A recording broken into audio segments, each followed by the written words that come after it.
Hello guys, नमस्कार। This side Shubham स्वर्णकार, आप सभी का एक बार फिर से हार्दिक स्वागत। तो गाइज देखो, प्रोग्रामर पोस्ट के लिए मेरे वीडियोस पर बहुत सारे कमेंट्स आए। उनमें से पहला कमेंट, क्या सर दोनों पेपर सेम डे होंगे? बिल्कुल सेम डे होंगे। दूसरा प्रश्न, क्या नेगेटिव मार्किंग है? बिल्कुल है, 1/3 होती है। तीसरा प्रश्न, क्या इसके अंदर पीजीडीसीए वाले अलाउड हैं? तो भाई ये एक बहुत सिंपल सा वीडियो ऑलरेडी बनाया जा चुका है, जिसमें पता होना चाहिए आप लोगों को कि कौन कौन अलाउड है। ठीक है, केवल एमसीए और एमएससी, एमएससी कंप्यूटर साइंस में और आईटी। बहुत सारे कह रहे हैं सर एमएससी, मेरी नॉर्मल एमएससी है लेकिन फिजिक्स, केमिस्ट्री और कंप्यूटर साइंस हमने पढ़ा है 3 साल, वो वैलिड नहीं है। कंप्यूटर साइंस भी केवल प्रॉपर कंप्यूटर साइंस होना चाहिए, सारे सब्जेक्ट कंप्यूटर साइंस के नो पेपर, तो वो काउंट होता है। अदरवाइज वो प्रॉपर जो है इसमें काउंट नहीं होती। ठीक है। चौथा, हाँ, स्टैंडर्ड बुक बता दो। अब स्टैंडर्ड नहीं, देखो मैं 4 सब्जेक्ट है। पहले पेपर में आप लोगों का डेटाबेस मैनेजमेंट सिस्टम और कंप्यूटर नेटवर्क, सेकंड पेपर में आपका सिस्टम एनालिसिस एंड डिज़ाइन और आप लोगों का प्रोग्रामिंग लैंग्वेजेस, जावा, बहुत बड़ा पोर्शन। 4 सब्जेक्ट है, केवल 4 किताबें बता रहा हूँ।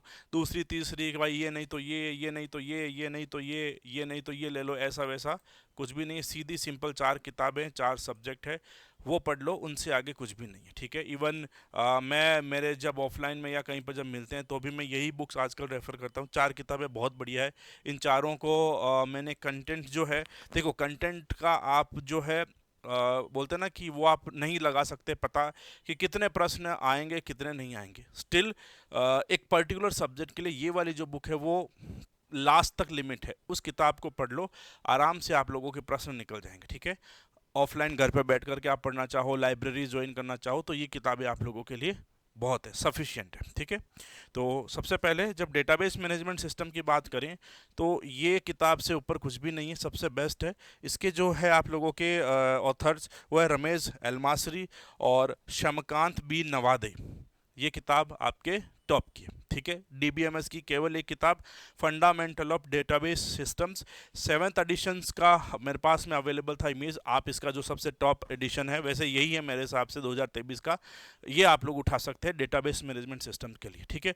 सिलेबस के बेस पर पॉइंट टू पॉइंट इसमें से पढ़ाई करते रहिए, बेस्ट है। दूसरा, पहले ही पेपर में कंप्यूटर नेटवर्क है, इंडियन एडिशन है। बहरोज फोरोजन बोलते हैं, फोरोजन, और फिरोज मुशर्रफ। बहरोज ए फोरोजन, फिरोज मुशर्रफ की ये किताब है, टाटा मैग्रो हिल की है। और ये किताब कंप्यूटर नेटवर्क और जिसे हम लोग इंटरनेट और कंसेप्ट वगैरह के लिए पढ़ेंगे, ये किताब आपकी टॉप है, इससे आगे कुछ भी नहीं है। Computer networking and internet concept अगर नाम बोलो आप लोग, तो ये कंप्यूटर नेटवर्क की किताब आपकी बेस्ट है। ठीक है। मैंने कहा केवल एक एक किताब बता रहा हूँ, उससे आगे कुछ नहीं है। ये नहीं तो ये नहीं तो ये, बाकी देखो आपके पास पूरी दुनिया पड़ी है, आपको जो पढ़ना पढ़ो, इनसे ऊपर कुछ नहीं। ये लास्ट हद है, क्योंकि आप लोगों को पता होना चाहिए आपका पूरा का पूरा पेपर इंग्लिश में आता है, पहली बात तो। ठीक है। हिंदी का एक शब्द भी नहीं आता। ठीक है। पेपर के जो इंस्ट्रक्शंस होते हैं वो हिंदी में आ जाए तो अलग बात है, बाकी पेपर पूरा इंग्लिश में आता। ठीक है। तो पेपर इंग्लिश में है तो आप लोगों को किताबें सारी इंग्लिश ही। अब मैं देखो, अब छोड़ो, ये आपको बताने की बात नहीं है कि सर आपको programming, networking, database management system English में पढ़ना चाहिए। हिंदी मीडियम में अगर पढ़ोगे तो, मैं ऐसा नहीं बोलता हिंदी मीडियम का सिलेक्शन नहीं होता, होता है, बट ये बुक्स जो है स्टैंडर्ड जो इंटरनेशनल एडिशंस होते हैं, ठीक है, ये भी इंडियन एडिशन लिखा है, बट ये देखो इंडिया, पाकिस्तान, नेपाल, बांग्लादेश, श्रीलंका और भूटान के अंदर इतने सारे देशों में ये किताब चलती है। इसका मतलब एक स्टैंडर्ड इंग्लिश के अंदर होती है। ठीक है। सेकेंड पेपर का जो सेड है, system analysis and design, Roger S Pressman and Bruce R Maxim की टाटा मैग्रो हिल की बुक है। सॉफ्टवेयर इंजीनियरिंग बेस्ट है, इसके आगे कुछ भी नहीं है। तो सिस्टम एनालिसिस एंड डिज़ाइन या सॉफ्टवेयर इंजीनियरिंग के बहुत प्रश्न मिलते हैं। अब कुछ कुछ ने तो ऐसा भी कमेंट किया, क्या सर सेड और एसई सेम सब्जेक्ट हैं या अलग अलग हैं? तो सेम ही है। सॉफ्टवेयर एनालिसिस एंड डिज़ाइन जो है, इसे सिस्टम एनालिसिस एंड डिज़ाइन कहते हैं, इसके अंदर ही सॉफ्टवेयर इंजीनियरिंग आता है। ठीक है। और सॉफ्टवेयर इंजीनियरिंग जो है वो खुद एक पार्ट है, सॉफ्टवेयर बनाते कैसे, सारे के सारे जो लाइफ साइकिल्स है वो इसमें इंक्लूडेड होते हैं। Clear?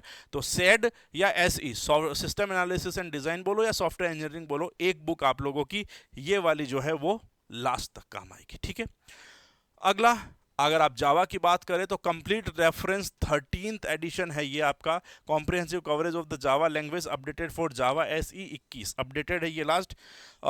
Herbert Schildt and Danny Coward, again Tata McGraw Hill की किताब है, इसके आगे कुछ भी नहीं है। 4 सब्जेक्ट 4 किताबें, प्रोग्रामर का पेपर, मैं ऐसा नहीं बोलूँगा पूरा इनमें से आएगा, आपका सिलेक्शन करवा देगा, इतना तो आएगा। ठीक है, आई रिपीट, मैं ऐसा नहीं कहता कि सारा का सारा पेपर इन 4 किताबों में से आएगा, लेकिन इतना जरूर कहता हूं कि जितनी परसेंटेज पे मेरिट जाएगी, माना 60 जाओ चाहे 70 जाओ चाहे 80 जाओ, कितनी भी जाओ, भले 40 जाओ, उससे ज्यादा प्रश्न आपकी इन 4 किताबों से मिलेंगे, ये 100% है। क्योंकि ये किताबें एक बेसिक से लेकर के इतना डेप्थ तक है, मैं बताऊं ना, अंडरग्राउंड तो 1 मंजिल 2 मंजिल ही होता है, ये 10 मंजिल अंडरग्राउंड जो बेसमेंट्स होते हैं, 10 बेसमेंट तक में से उठा करके आपको 10 मंजिल तक ले जाने वाली किताबें, छोटे से बड़े तक, लास्ट टू लास्ट बुक्स ये है, इनको पढ़ लो। और आप लोगों के पासिंग मार्क्स, अब ऐसा मत बोला सर पासिंग मार्क्स क्यों बोला, भाई 230 वैकेंसी में 216 वैकेंसी में 216वां नंबर आए ना तो भी मैटर नहीं करता, अपने तो इसमें सिलेक्शन हो जाना ही एक बहुत बड़ी बात है। ठीक है, प्रोग्रामर फर्स्ट ग्रेड की भर्ती है ना, तो आपका सिलेक्शन इसके अंदर आराम से हो जाएगा। ठीक है, मैं पर्सनली, आपको पता है सबको, मैं कंप्यूटर अनुदेशक हूँ। ठीक है, तो मैं पर्सनली इन 4 किताबों को फॉलो करने लगा हूँ, यकीन मानिए बेहतर है और बेहतर से बेहतर है बस। और अब कुछ बोल रहे थे सर जीके कहाँ से पढ़ें, जीके कहाँ से देखें, तो भाई देखो जीके जो है ना वो 10 नंबर का है। ठीक है, और दूसरा वाला जो है आपके रीजनिंग वो 10 नंबर का है, 10 क्वेश्चन हैं, नंबर भी नहीं बोलूँगा, 10 क्वेश्चन है। तो इन 10 क्वेश्चन के लिए आप अभी समय क्यों जाया कर रहे हो, स्ट्रेटजी ऐसे बनाओ कि भाई पेपर 1 जो है और पेपर 2 जो है, डेटाबेस मैनेजमेंट सिस्टम और computer network, system analysis and design और जावा, ठीक है, इनको समय दो अलग से, इनको समय दो अलग से, दोनों मिला करके। अभी ऐसा नहीं है कि इसमें 40% इसमें 40%, पर नियम बनते हैं। देखो राजस्थान में ऑलरेडी नियम इधर उधर अपडेट हो गया, तो फिर क्या करोगे, तो दोनों पढ़ना जरूरी है। तो इधर भी आप लोग इन दोनों पे ध्यान दो। इधर अब इस पहले पेपर में कंप्यूटर नेटवर्क पे फोकस ज़्यादा करो और दूसरे के अंदर जो है जावा पे फोकस ज़्यादा करो, ये इकलौती पास करवाने में सक्षम है। पहले पेपर में नेटवर्क अकेला पास करवा सकता है, दूसरे में जावा अकेली पास करवा सकते हैं। दोनों के प्रश्नों को जोड़ें तो एटलीस्ट उतने प्रश्न बनते हैं जितना आपको पास होने के लिए चाहिए। ठीक है, चलिए तो मिलेंगे कुछ और इन्फॉर्मेशन के साथ में आगामी वीडियोस में, तब तक के लिए thank you so much, bye bye, take care, have a great evening ahead.